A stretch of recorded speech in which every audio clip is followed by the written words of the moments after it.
नमस्कार सर्वांना. कसे आहात सगळे? मस्त आहात ना? आशा करते तुम्ही सगळे आनंदात असाल. तुम्हा सर्वांचं अगदी मनापासून स्वागत आहे आपल्या चॅनलवरच्या आजच्या या व्हिडिओमध्ये. तर आज आहे मार्गशीर्षातला तिसरा गुरुवार आणि पूजेचीच माझी जी तयारी आहे तर ती चालू आहे. सगळ्या अशा ज्या झाडांच्या फांद्या वगैरे आणल्या होत्या आणि दुर्वा वगैरे आणला होता तर ते सगळं ना इथे मी पाण्यामध्ये थोडंसं ना धुवून ठेवलं. म्हणजे बघा त्यावर ना खूप सारी अशी धूळ वगैरे काय काय बसलेली असते. तर पाण्यामध्ये थोडंसं भिजत ठेवलं की ते ना सगळं निघून जातं आणि स्वच्छ होऊन जातात ते. तर त्यामुळे त्यांना पाण्यामध्ये थोडंसं भिजत ठेवलं आणि बाहेरचा जो दार आहे तर तो थोडासा स्वच्छ करून घेतला. आणि आता वाजलेले आहेत 10. तर या वेळेपर्यंत माझी आंघोळ वगैरे सगळी आटोपलेली. घरातले सगळे साफसफाईचे कामं, स्वयंपाक पाणी वगैरे सगळा आटोपला. आणि त्यानंतर मग थोडीशी म्हणजे जी पूजेची तयारी असते तर ती माझी चालू आहे. तर बाहेरचा जो दार आहे तर तो पूर्ण ना असा स्वच्छ करून घेतला. तसं बघा रोजच्या ज्याच्यामध्ये ना बाहेरचा जो दार आहे तर तो म्हणजे स्वच्छ करून घेते मी. कारण असे म्हणतात की आपला मुख्य दरवाजा कधीही धुळीने माखलेला नसावा. तर म्हणून मग 1-2 दिवसाच्या नंतर ना तिथे मी कपडा फेरत असते. आणि आजचा गुरुवार होता तर म्हटलं उंबरठ्यावर ना छान असं हळदीचं लेपणसुद्धा करून घ्यायचं. कारण बघा गुरुवारी म्हणजे गुरुवारचा आणि हळदीचा अगदी जवळचा संबंध आहे. म्हणजे जी हळदी आहे ती तुम्हाला माहिती असेल की पूजेमध्ये हळदीला किती शुभ स्थान आहे आणि हळदीचा जो संबंध आहे तर तो गुरुग्रहाशी असतो. तर त्यामुळे गुरुवारच्या दिवशी ना उंबरठ्यावर हळदीचं लेपन करणं खूप शुभ मानले जाते. आणि त्यातल्या त्यात आजचा मार्गशीर्षातला गुरुवार. तर मार्गशीर्ष महिन्यामध्ये बघा म्हणजे मार्गशीर्ष जो महिना आहे तर तोच मुळामध्ये माता लक्ष्मीला समर्पित आहे. आणि माता लक्ष्मीला हळदीसुद्धा अतिप्रिय आहे. तर त्यामुळे मग बाहेरचा जो दार आहे तर तिथे ना छान असं हळदीचं लेपन करून घेतलं. आणि हळदीचं लेपन सुखत आहे तोपर्यंत ना इथे मी देवपूजा करून घेतली. आणि बाहेर जी रांगोळी आहे तर ती रांगोळी मी ना आधीच काढून घेते. म्हणजे सकाळी उठल्या उठल्या बाहेरचं झाडत काढणं, पुसणं आणि रांगोळी काढणं तर हे अगदी सकाळी 6-6:30च्या दरम्यान माझं हे काम होऊन जाते. तर इथे ना मी म्हणजे हळदीचं लेपण सुकत आहे तोपर्यंत म्हटलं देवपूजा आटोपून घेते. कारण देवपूजा आटोपली की त्यानंतर मग आपली जी वेगळी जी काही पूजा आपल्याला मांडायची असते तर ती मांडायला ना बरं पडतं. नाही तर मग डोक्यामध्ये टेन्शनच असतं की देवपूजा व्हायची आहे, देवपूजा व्हायची आहे. त्यामुळे मग आपली जी रोजची नित्यपूजा आहे तर ती आटोपून गेलेली बरी असते. तर देवपूजा जी आहे तर ती आटोपली. आणि त्यानंतर मग इथे बाहेर हळदीचं लेपणसुद्धा चांगलं सुकलेलं होतं. उंबरठ्याचं पूजन करून घेते. म्हणजे बघा लक्ष्मी मातेचं आगमनच आपण याला म्हणू शकतो. तर बघा पूजा मांडायच्या आधी ना छान असा उंबरठा जो आहे माझा तर तो सुशोभित करून घेतला. तिथे मस्त छान असे धूपबत्ती दिव्याने वगैरे सगळं ना असं म्हणजे तयार करून घेतलं. म्हणजे रोजच्या याच्यामध्ये ना दिवा वगैरे नाही लावत मी, फक्त धूपबत्ती आणि उंबरठ्याचं पूजन होतं. पण गुरुवारच्या दिवशी किंवा काही सणवार असतील किंवा विशेष पूजा असतील तर त्या दिवसांमध्ये रोज सकाळीसुद्धा दिवा लावते. नाहीतर मग रोज संध्याकाळचा दिवा हा नित्यनियमाने ठरलेला असतो. पण पूजापातींच्या दिवशी किंवा मार्गशीर्ष गुरुवार असतील तर अशा दिवसांमध्ये सकाळीसुद्धा उंबरठ्यावर दिवा लावून घेते. आणि उंबरठ्यावर जेव्हा हळदीचं लेपन होतं आणि उंबरठा अशा प्रकारेने छान असा रांगोळीने सजलेला असतो ना, इतकं छान वाटतं बाहेर ना बघूनच छान असं मन प्रसन्न होतं. तर बाहेरचं सगळं आटोपलं आणि इथे बघा पूजापातीची जी तयारी आहे तर ती मी इथे करून ठेवली. म्हणजे सगळं जे सामान आहे ना तर ते असं एका ठिकाणी गोळा करून ठेवते. म्हणजे बघा पूजा जेव्हा आपण मांडतो ना तर तुम्हाला माहिती असेल की या पूजेमध्ये कितीतरी सामान आपल्याला लागतं. तर वारंवार मग उठावं लागतं. तर त्यामुळे ना आधीच मला जे म्हणजे सामान लक्षात राहतं, ज्या गोष्टी मला लक्षात राहतात तर त्या गोष्टी मी ना सगळ्या अशा जवळ आणून ठेवते. सगळी दिव्यांची वगैरे तयारी मी आधीच करून ठेवते. म्हणजे पूजा करताना वारंवार मला उठायला लागायला नको.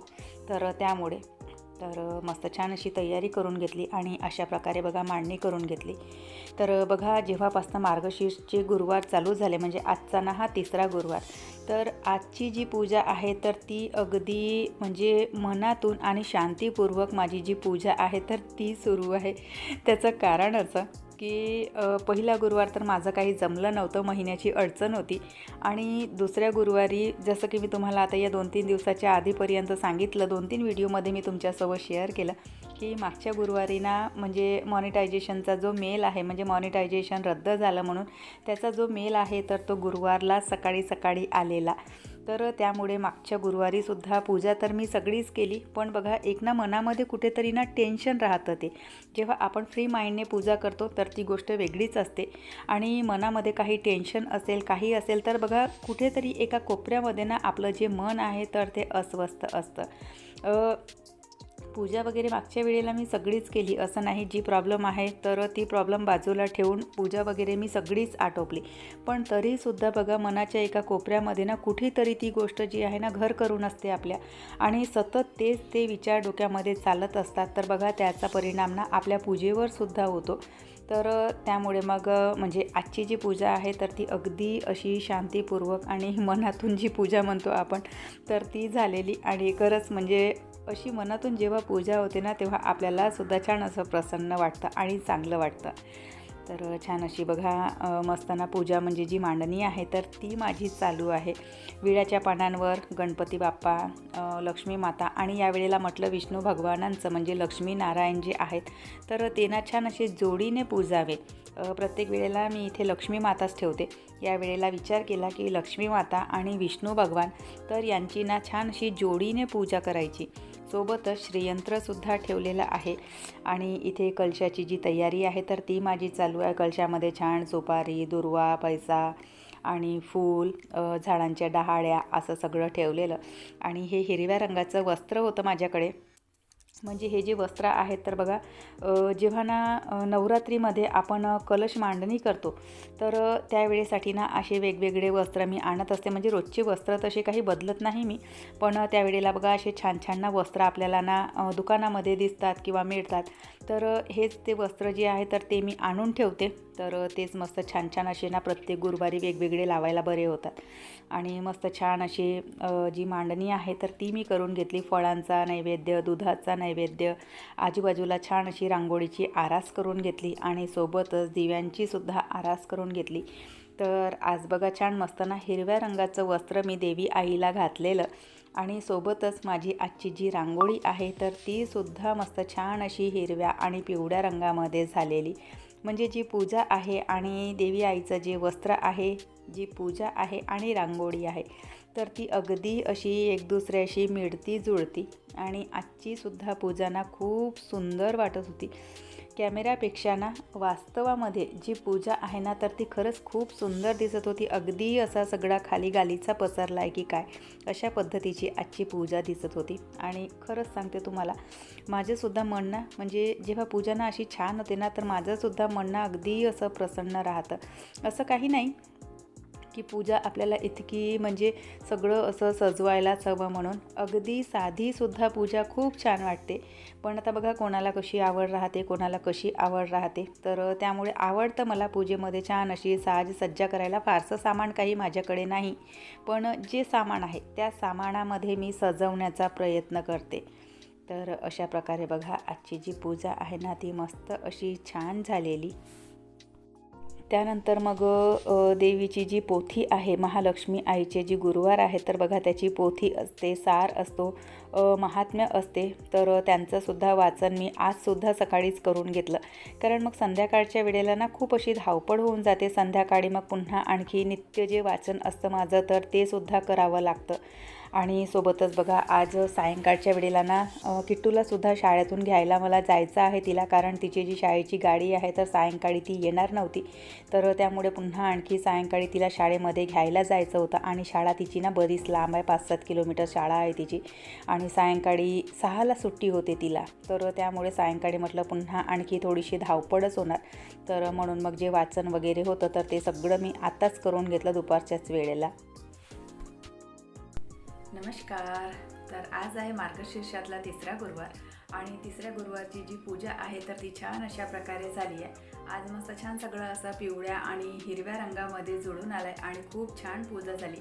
आणि खरं सांगू तर बघा आजची जी पूजा आहे तर ती अगदी अशी शांत चित्ताने पूजा झाली आहे. कारण मागच्या गुरुवारी जसं की मी तुम्हाला सांगितलं की मॉनिटायझेशनचा थोडासा प्रॉब्लेम झालेला होता आणि गुरुवारला सकाळीचाच मोबाईलवर मेल आला आणि तो बघितल्याच्यानंतर बघा म्हणजे कुठलीही अनपेक्षित घटना जेव्हा आपण ऐकतो किंवा बघतो तर मूड नाहीही म्हटलं तरी अपसेटच राहतो. तर मागच्या गुरुवारी पूजा वगैरे सगळीच केली मी, पण माइंड थोडासा अपसेटच होता. तर या गुरुवारी मस्त छान अशी अगदी शांत चित्ताने आणि फ्री मनाने आजची पूजा झाली आहे. महालक्ष्मी मातेच्या कृपेने जी काही प्रॉब्लेम होती तर ती सगळी दूर झाली आहे. तर मस्त छान असं आज सगळं जे आहे हिरव्या आणि पिवळ्या रंगामध्ये जुळून आलं आहे आणि छान झाली आजची पूजासुद्धा. खूप सुंदर दिसते आहे. कॅमेऱ्यामध्ये जेवढी सुंदर म्हणजे दिसत नसेल ना तितकी वास्तविक जी पूजा आहे तर ती खरंच खूप छान दिसते आणि मस्त वाटली आजची पूजा मलासुद्धा. तर सगळी मस्त अशी छान जी सकाळची पूजा आहे ती झालेली आहे. तर चला आजचा व्हिडिओ मी इथे संपवते. आशा करते तुम्हाला आवडला असेल. व्हिडिओ कुठे जरी आवडला असेल तर लाईक करा, चॅनलवर पहिल्यांदा आले असाल तर सबस्क्राईब करा, बेल आयकॉनसुद्धा क्लिक करा जेणेकरून माझ्या येणाऱ्या व्हिडिओचं नोटिफिकेशन तुम्हाला असंच मिळत राहील. व्हिडिओ कसे वाटतात ते सुद्धा न चुकता कमेंट करून सांगत चला. पुन्हा भेटूयात आपण नंतरच्या व्हिडिओसोबत. तोपर्यंत सगळ्यांना बाय, सगळ्यांना धन्यवाद. हर हर महादेव. आई महालक्ष्मी तुमच्या मनातील सगळ्यात चांगल्या इच्छा पूर्ण करो. बाय.